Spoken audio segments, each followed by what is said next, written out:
Sanbonani, and welcome to yet another episode of Unlock Women, brought to you by African Bank. I don't do it alone. Never, ever. I'm here with the gorgeous Dark Sitole. And the beautiful Kanya Sosibo. And we're talking money. It's a bit different today. Yes, it is. But also, it started off because you've entered the fourth floor. Yes. So we thought we'd switch things up, make them nicer, a greater vibe, and also just have a different energy to the feel of today. About money. Yes. So please let us welcome our guest today, our group CMO, that's Chief Marketing Officer of African Bank. He joins us today just for a twist, because we can, for us to talk about all things money. Welcome, Mr. Sbusiso Kumalo. Thank you. Thank you for having me. This is exciting. Fantastic. Unlock women. Yep. Okay. What was that?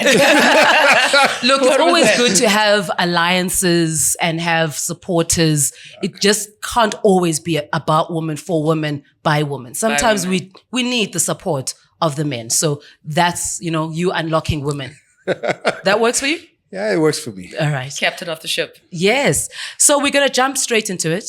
And the way we do it is to make you uncomfortable. Okay. So that we can get comfortable. And our viewers can get comfortable. Yeah. And we're going to talk about you taking us back to young Sbusiso. Yeah. What that was like. And then we want to tie it up with any fond memories or any memories you might have around money. Okay. Yeah. So tell us more. Yeah, thank you so much. So I'm from Cape Town.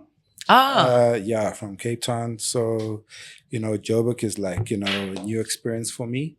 Growing up, I think my mother played a bigger role in my life. She was, there were lots of us. There were lots of kids at home. So she really, molded us, taught us quite a lot of valuable lessons that as an adult I got to appreciate, just how to take care of yourself. She made us clean. She whipped us. Siyabonga. She whipped us, and, we had chores, and you kind of like had a routine. You had to... you had to participate, and, she dragged us to church. And she, one of those churches where you go in, you puma, you forget, I was like, wow, you know what I mean? You but I appreciated it. I really do appreciate it. I think it just grounded me. I think as a kid, for me personally, I never had any money. It was like something that I got to experience when I started working, and, made a lot of mistakes at first. If I think back to, when I started contributing to my pension fund or the first car I bought, and I'm like, why did I do that? You know what I mean? That's a dumb move. So, only later in life did I understand, the value of money and the respect. People have a toxic relationship with money. I mean, growing up in a household, it was like the cause of a lot of conflict. Yeah. So it was like, whenever there isn't money, then when your parents are fighting, you must know, but hey, it's low. It's low. It's like, month end and bills and mouths to feed and groceries and the works. And then it becomes kind of like this thing that you have a love-hate relationship with it, because you just kind of like feel like it's never enough. You kind of like feel like you're always trying to balance things. But through reading, through mentors, through friends, and, seeing how people actually manage themselves, as one grew up, I, became more confident and, just understood that it's a tool.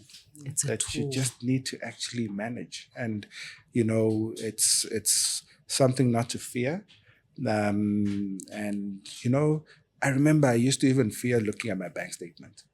I wondered, what are you scared of? Because it's your behavior. It's what you are doing. Yeah. Predicting your behavior. Is that me that, spend so much at Tops? But, so I think that's, for me, I think what I can remember. Yeah. I think there's so many great gems that you put there. And I want to highlight the words value. You learned the value of money, because a lot of people, as you say, have toxic relationships with money. Yeah. They know money comes in, it goes out, but the actual value of what money is. And then you spoke about money being a tool, right? And as I said, we're switching things up because we need, to have alliances, with our male counterparts, because we live in a world where we engage with them in personal and professional spaces. Yeah. So understanding money as a tool, you now grow up, you're starting to work, you're seeing the mistakes that you're making. I think for boys, the mistake becomes, the toys, the cars. Yeah. A lot of us, maybe, from a lot of our guests that we had before, it's things like your shoes, your bags, those are a bit extremes, because a car and shoes, those are big mistakes. So as you now mature into a young man, you're becoming a professional. Now you're learning. A young man. Young man. A young man. And how does money play a role in your relationships now? Whether it's with friends, it's in your private life. Where is the money role now? You're learning, you've got these coaches, and now you're like, okay, this money, it's a tool. This is valuable. I can't just be all willy-nilly with it. Yes. How does that journey, shape you? Yeah, so in my first, serious relationship, we quickly made money a pillow talk conversation. So as a couple, it's not something that you don't discuss and think things are just kind of like fall into place. You kind of like sit down and say, hey, there's a pot. The pot is so much. We live together. How are we going to make this work? What's your contribution? What's my contribution? What are your obligations? What are my obligations? Fundamentally, I remember thinking, and at that time I was renting an apartment. We were renting an apartment, and I think the rental was about 3,000 rands a month. And at the end of the year, for some reason, I like to look at my budget in the 12th month. So, when you look at groceries per month, 500. Yeah. But when you look at it in terms of the year, then you're like, hey, man, 6,000. That is a lot. So I looked at it and 36,000 rands, Yeah. No, it was about 3,000 rands. So it was about 36,000 rands in the year. And I'm like, I just gave 36,000 rands to somebody else. This is not my property. This is not my house. So I've added value to someone else. How can I make sure that this income goes into something that I own? So that's when we decided to buy property. So we bought a house. I was 24. Wow. Yeah. Wow. 24. And best decision ever. Because the property prices then, this was 2003, the property prices just went up. Yeah. And eventually your standard of living, where you live is going to determine quite a lot of things in terms of the trajectory of you, but also of your kids, the resources and the things that you have at your disposal. So make money a pillow talk conversation. Money is like chocolate cake. You have one slice, delight. You have the whole cake, you're going to be in the loo and you're going to be hurting. Yeah. So the problem is not it. It's the behavior that we have with it. Yeah. Are we consuming too much of it? Or are we, is it consuming, is it toxic? Yeah. Or are we able to just kind of treat it with the level of respect? So making sure that you can sit down and say, if I bring 100 and you bring 100, we can agree to divide our expenses. The guy always takes the lion's share of the expenses, so you pay a little bit more. But that's fine. But you must know what comes in and what goes out. Yeah. You have to know that. I was doing the maths. Yeah, Rent got did you hear that 3,000. line? I was doing a rent got 3,000. I'm just like, what year was this? Rent at 3,000. I wish. 2001, 2000, It was like, when petrol was still 3 rand a liter. yeah. Now, But did you catch the line? when Yes, he I said did. I did. The male takes the bigger chunk. And I hope that we can just replay that part. Just replay that part. no, you Ladies, have to. No, ladies, you, I hope that you heard that. You just have to step up, right? Yeah. Because there's a leadership aspect to it. So you're gonna have to drive the conversation in terms of finances, and you're gonna have to take, leadership.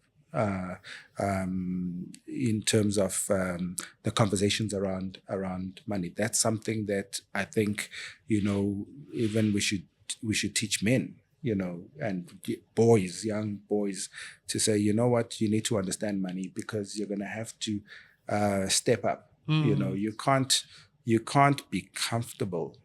Well, I was never comfortable to be in a situation where my partner brings in more money than I do, because I know that I have to kind of be the provider, and I have to be the provider for the family, and I have to be the provider for my kids, and I have to set an example. So for me, that pushed me to say, you got to work harder, and you got to upgrade yourself. You got to upgrade, your skills, your abilities. You're gonna build yourself. You're gonna step up. I think it's something that for me, I found it valuable. Sure. Step up. Leadership. And I think, he's touching on things that, it just starts from the money and understanding that at a personal level, but it then leads to a lot of societal, ills, or us solving certain societal ills. But he's speaking about, something that you must own. Build yourself, level yourself up. Yeah, bo. And it just quickly took me into the space of personal branding. Yeah. Right. So you've done pretty well for yourself.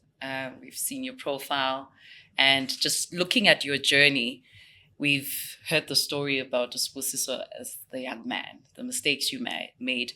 But right now, talking about your personal brand, and for someone, we've had ladies coming and talking about personal branding according to their own perspective.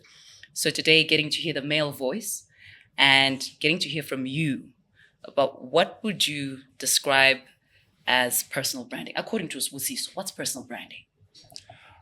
So I like to use the word identity. Okay. and it is your unconscious competence. Oh. Okay. All right. It's your unconscious. Think about it. Look, you have, for example, black coffee. Know, and he's like world famous. The best of the best when it comes to what his craft and what he does. He doesn't think about it when he has to do it. It's him. So I have no doubt that when I go into his home, when I go into his Instagram, when I go into everything, I will see the golden thread of who he's about. He doesn't have to say, hey, I'm a DJ. You know what I mean? Things that, everything is going to show. The posts that he puts on social media are going to be of him, playing. Why? Because that's him. So he doesn't think about it. It's and how do you get there? Maybe is the question. Yeah. Right. So the other day I was on a flight, and it was, in fact, a while back I was on a flight. I think it was beginning of the year, and I was reading an article in a magazine that says people give up on their New Year's resolutions within the first month of the year. Sure. So you start the new year, and it's getting towards the end of the year right now. It's October. So New Year's resolutions in January. And, I used to go to gym, and I always love going to gym in January because you see all the New Year's resolutions there.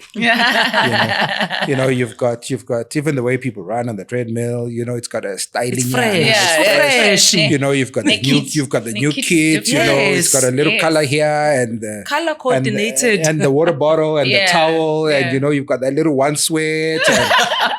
So I see all of that, and it's so fascinating to see, right? Yeah. But come March, the gym is empty again. It's got the regulars, the diehards, the people that just, for them, gym. It's just them. You know what I mean? Yeah. Why? Because when you start something in terms of building your identity or whatever it is that you want to embark on, you are unconsciously incompetent. Okay. Okay. Yes. You don't know that you don't know what you're about to start doing. Okay. It's like when you start a business, start a new relationship. You don't know the individual. Yeah. You're only going to find out Yeah. stuff. You know what I mean? So right now you are incompetent, but you are just driven by this juice of inception. That's like a major drug that fuels people with excitement to go out and start something new, which is great. Then you go to the second stage, which is deception. So the first stage is inception. Okay. Second stage is deception, where you are now consciously incompetent. Now you know that gym is going to be hard. And Now you get into a new job, and after 3 months, you realize that this is going to be I'm going to have to hard. work. I'm going to have to work. It's not a holiday. The honeymoon is over. Yeah. You know what I mean? It's a relationship. You start to experience all of these challenges. Now this is the real deal, right? So what happens with a lot of people is that when things become hard, it's easy to go back to what's familiar, Yes. right? Because you're comfortable in what's familiar. That's why we go back to toxic relationships. That's why we stay in jobs we don't like. That's why we stay in neighborhoods we don't like. That's why we accept things that are not good. Why? Because it's far better for us to be comfortable than to be uncomfortable. Growth is uncomfortable. Yeah. And I love what you're touching on, because moving from there, obviously the most important thing then is, how do I become consistent? So what As are I the build- principles? Yes. What are the principles? If you want to lose weight, there's going to be things that you're going to have to do continuously. It's like filling up a swimming pool with a cup. You don't see the change, Yeah. but change is there. So why do we say trust the process? Because it's about trust, right? You can't see that anything is happening. I've been going to gym. My body is sore. I hate the food I'm eating. I don't see. I still got the stomach. My body's not. But if you trust that, the science says, if I exercise, if I eat right, if I drink water, if I sleep enough, eventually you start to see. Transformation starts on the inside, not on the outside. Yeah. Sure. So what keeps you grounded? I mean, I'm just curious to know, like, do you wake up and do some affirmations? I'm just like, how does your day look like when you wake up in the morning? Maybe start at the top. His resolution of going to gym. It's October. Are you still going to gym? Listen, I got some problems. Why do I feel like the story is just going to be elongated? The way my life is like- set up. You don't Where my life is understand. set, like, You don't understand. We don't understand. I'm getting there. I've Yeah. got twins. Okay. Okay. So my life is hectic in the morning. You know what I- I've got 3 under 3. Yes. All right. So, Okay. it's a lot of work. It's a lot of work. Yeah. What keeps me grounded, I think now a lot of things, I try to really think about the thoughts that I keep in my mind. Okay. Right? And a lot of people, your life is nothing more than the things you think about. What you are, where you are, what you do is the consciousness that you've created with just your thoughts alone. Sure. Have you, if you want to buy a car and you start thinking of a specific car, you're going to see it everywhere. This is Right. true. Yes. Yeah. The universe is going to conspire to give you what you want. You just have to put your thoughts and your mind to it, right? It's just as easy as that. So 50,000 thoughts a day, and the majority of people, it's negative thoughts. Sure. So for me, I want to be conscious of my thoughts. Are they positive or are they negative? Okay. Do I see someone I think positive or negative? All right. Because that's going to determine how I react and the relationship that I have, right?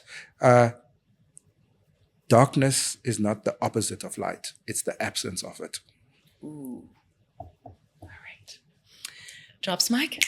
So you need to have light plays a role in darkness. It's the absence of it that creates it. You know, it's like a hard surface and a soft surface. It's only the soft surface that make another surface hard. Because if it didn't exist, you wouldn't know that. You wouldn't know. Yes, that it's there. It's like race, black and white. If we were all black or were all white, we wouldn't have black and white.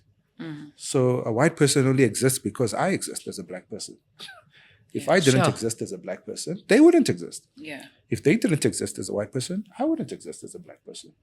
I am because they are. Yeah. Yes. So if you didn't know, Sbusiso Kumalo has a book called Minding Your Means, and I think this is a nice space for us to also tap into, details about that book. What inspired you to write a book about minding your means? What was the objective behind that? Seeing that we've spoken about your own personal journey, the tips you've given us, let's talk about the book itself. Yeah. So in 2011, whilst doing my executive MBA, I think it was actually about 2012 when the Marikana incident happened, and so you're in an MBA class. It's all about how can we make the world a better place, and how can we apply our thinking and our knowledge and our business principles to solve kind of like societal problems. And so this became a topic of great interest within the class because it happened. We were in class and we were watching this. In fact, I was in class with the vice president of Lonmin, and she had to leave to go back to work. And she didn't finish the program with us because of this issue. So then it turns out that, you start learning that, no, actually miners, people who are drilling they're not earning a bad salary. They're actually earning decent, decent income, but they are so much in debt, so much their living conditions don't reflect the income they earn. Yeah. So then for me, there was this quest and desire to understand what's driving people into being over indebted. What makes you move from one state to being in the state where you've got so much debt you don't know what to do with it. Yeah. And working for a bank, working in marketing, it was always about how do we grow market share and everything. And I just switched and I wrote a proposal to the CEO, say, hey, I actually don't want to do that job anymore. I actually want to do a job that focuses on this. And how can I use my knowledge to try to solve this problem? Because this problem is toxic and it kills, communities and people, and families are broken. So I spent then 2 years doing quite a lot of research with two friends. In fact, I did the research over 2 years just to understand, interviewed a lot of people, read a lot of articles, and I came up with these 7 drivers that drive people to be in debt. And it's things like, both behavioral, but also just knowledge. You know what I mean? People they just don't want to read, they don't want to learn, they don't want to understand certain things.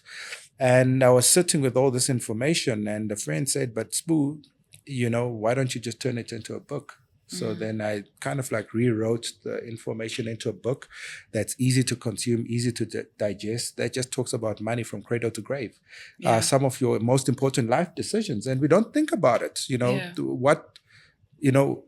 What bed are you going to buy? Is it going to last you 30 years or is it going to last you 2 years? Do you want to keep repeating that same thing? Do you think long term when you're doing things? Or where are you going to stay? How many kids do you want to have? Are the kids going to go to school in the neighborhood you live in? Because now you have parents, you wake up, you live here, mom works there, the kids go to school there. You spend your whole life stressed between traffic and taking kids to school, from school. But if your kids could walk to school, if you could drop the kids at school on your way to work in your neighborhood, it makes a whole lot. It's not as easy as that, I understand. But can we just think about it? when we make the decisions. So in life, there are these major decisions that we often need to make, and we don't get guidance. We don't get, sometimes parents don't pass it on. They don't share what they learned because sometimes they are embarrassed about their own failures and their own shortcomings in terms of leaving a legacy that can be, passed on from generation to generation. So I wrote the book, published it, sold a few copies, and I can only a few. Need to be. I think it didn't do too bad. Okay. Yes, it didn't do too Well, bad. congratulations on that. It's delayed, but congratulations. Well done. And I think you've touched on something as we are about to close that's very important about the legacy. So when you think about yourself, what is the legacy of money that you'd like, your grandchildren to remember, your 3 under 3 to remember, and just moving forward? Yeah, a number of things, but I mean, my kids have got bank accounts, and I teach them about money so that they can actually value. Before, when they use your money, they can go into a shop and they can just, pick up because they don't actually see. They don't. It's almost meaningless to them.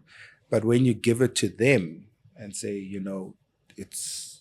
I remember some years ago. I think my son was probably in grade 6, and he had this behavior of losing his uniform. So he would always come home without a blazer, without a this, without a that. So one day I said, he thought he was going to be in trouble. He had lost his blazer. I just bought it. So I said, no, don't worry. You lost it. Okay, don't worry. We'll get it on Saturday. So Saturday comes. I said, no, it's fine. We're going to go get your blazer today. So then I go to the ATM and I take out his bank card and I give it to him and I say, no, you can go and withdraw 800 Rand. So at this moment, he's confused. What's going on? Why? What's going on? So I said, no, you're going to go replace your blazer with your money. And that was the last time that he lost anything at all.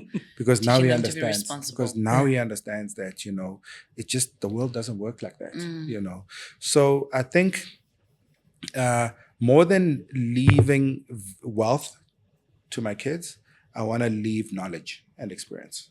I want them to have experienced working with money, understanding money, knowing and treating it with respect. Because I think that's far more valuable than saying, I've left so many millions. I know of instances where, there are people who win lotteries every single day, every single month. You win millions and you are worse than where you would have started within 2 years of winning. Why? Because they just lack the basic knowledge, skills, and competencies of working with this tool. You cannot give a tool like money to someone who doesn't know how to respect it and work with it. So I want them to have that, as a legacy and enjoy life and treat yourself. You work hard. A lot of us, we work hard and we forget to actually reward ourselves for the hard work that we put in. Because I'm waking up, I'm coming to work, I'm putting in the hours. I'm dealing with all the stress. So I have to reward myself. I have to make myself feel good. Otherwise, I'm going to, you're just on this treadmill to nowhere. And one day you're just going to die. Sure. Which is true. Which is so true. So enjoy every moment. Enjoy the experiences. You can't be working for money. Money is a consequence of you doing what you love.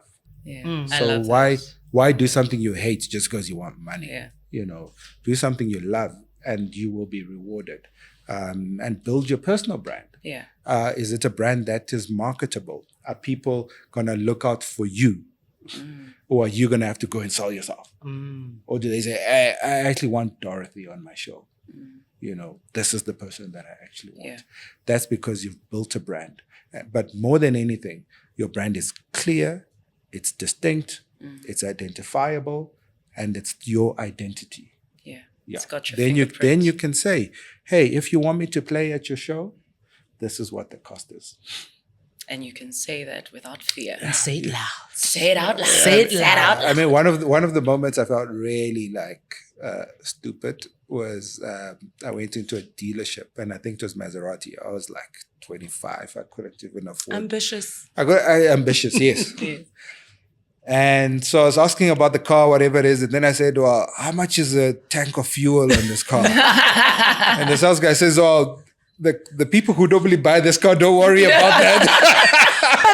But I think it's a good question to ask, to have that knowledge. To have- Knowledge. so- How You know, much? How I was much like, am I gonna hey, have man, to? as I was kicking the tire, I was asking, how much, what's the consumption? Even the fact that you were kicking the tire, I'm You know, sure they it's were like- looking at you going, You don't go into Bentley and ask for a discount. Ask You for a know, discount. It's It's the just- value. it's The not what brand you do. is the brand. That's Yeah. that's the brand, and they've built that over Yeah. time. And at an individual level, you can also do that. yeah. Yeah. I think you've dropped so many gems today, and we could talk to you forever. I feel like there's just so much that is In there. in there. In there. He also still also looks like a low-key Bantsula. Like he just didn't share. I just didn't That- put it that's, in. Yes, that's right. I mean, that- when he that said he was side. from Cape Town, I was When just he was- like, yeah, I was waiting. Juju le Like, I was like, Kwalanga, Kwanyanga, yeah. Yeah, Okay, you Juju. know. Yeah, no. Okay. Juju le Trois, as they call it. Okay. But just thinking about some of the things that you've highlighted, I think this is why it was so important to get the male perspective. Mm.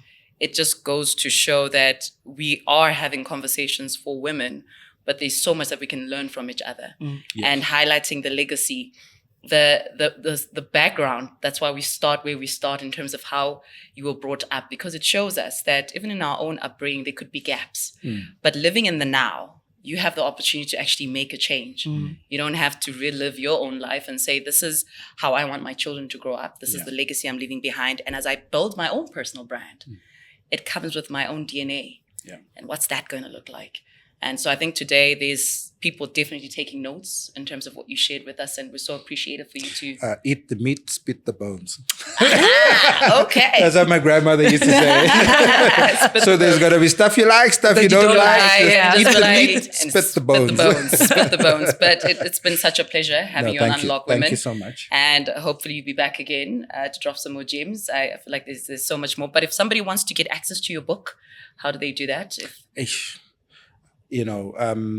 I think there's probably a few booksellers that I'm not sure if they'll have copies, Okay. but I've got Instagram page, Okay. Minding Your Means. If they can just send a on to DM, that.